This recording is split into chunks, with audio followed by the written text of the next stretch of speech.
ഞണ്ട് കറി കൂട്ടി നല്ല ചോറ് വെച്ചേ പൈക്കിഞ്ചോം പൈക്കിഞ്ചോം പൈക്കിഞ്ചോം.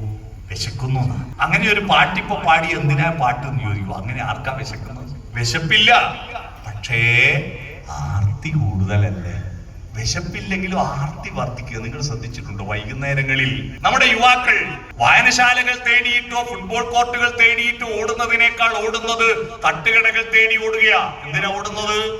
മരണാനന്തര ബഹുനാമധാരിയെ തേടി ഓടുന്നു അല്ലെ? നമ്മുടെ യുവാക്കൾ ഏറ്റവും കൂടുതൽ ഓടുന്നത് മരണാനന്തര ബഹുനാമധാരിയെ തേടിയിട്ടാണ്. എന്താ സാധനം പറഞ്ഞ മനസ്സിലായോ? മരിക്കുന്നവരെ നമുക്ക് പല പേരുണ്ടെങ്കിലും മരണാനന്തരം ഒരു പേരേ ഉള്ളൂ, ശവം അല്ലെ മയ്യത്ത്. എന്നാ മരിക്കുന്നവര് ഒരു പേര് മാത്രമുള്ള കോഴി. മരിച്ചു കഴിഞ്ഞാൽ 28 പേരുണ്ട്. Chicken kebab, chicken kadai, pepper chicken, ginger chicken, chicken 65, chicken പറന്നടിച്ച, ചിക്കൻ ചില്ലി. കണ്ടില്ലേ? ഇതിന്റെ പുറകെ ഓടുക ആർത്തിയാണ്. അത് വലിയൊരു രോഗത്തിന്റെ ലക്ഷണമാണെന്ന് നിങ്ങൾ തിരിച്ചറിയും. കുട്ടികൾക്ക് ആർത്തി പെരുകുന്നത് വിശന്നിട്ടല്ല, അവരുടെ ശരീരത്തിന് അവരുടെ മനസ്സിന് സന്തോഷമുണ്ടാക്കുന്ന ഒരു ഹോർമോൺ ഉണ്ട്. ആ ഹോർമോൺ ഏതാ?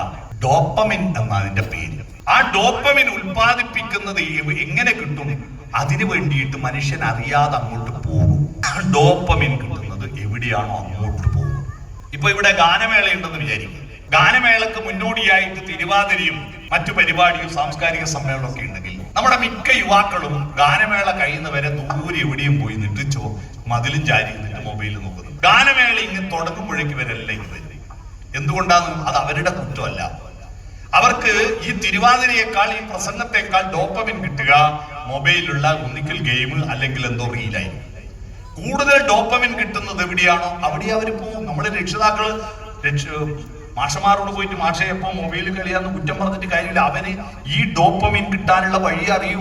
അപ്പോൾ എവിടെയാണോ കൂടുതൽ ഡോപ്പമിൻ കിട്ടുന്നത് അങ്ങോട്ടേക്ക് അവർ ആകർഷിക്കപ്പെടും. അപ്പോൾ ഭക്ഷണം കഴിക്കുമ്പോഴാണ് അവർക്ക് ആനന്ദം കിട്ടുന്നത്.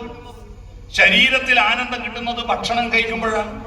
ഭക്ഷണമാണെങ്കിലോ പായസമോ അവിയലോ കൂട്ടുകറിയോ ഒന്നുമല്ല. അവർക്ക് ഇറച്ചി വേണം, നല്ല ഇറച്ചി വേണം, നല്ല പൊരിച്ച വേണം, നല്ല എരിവ് വേണം.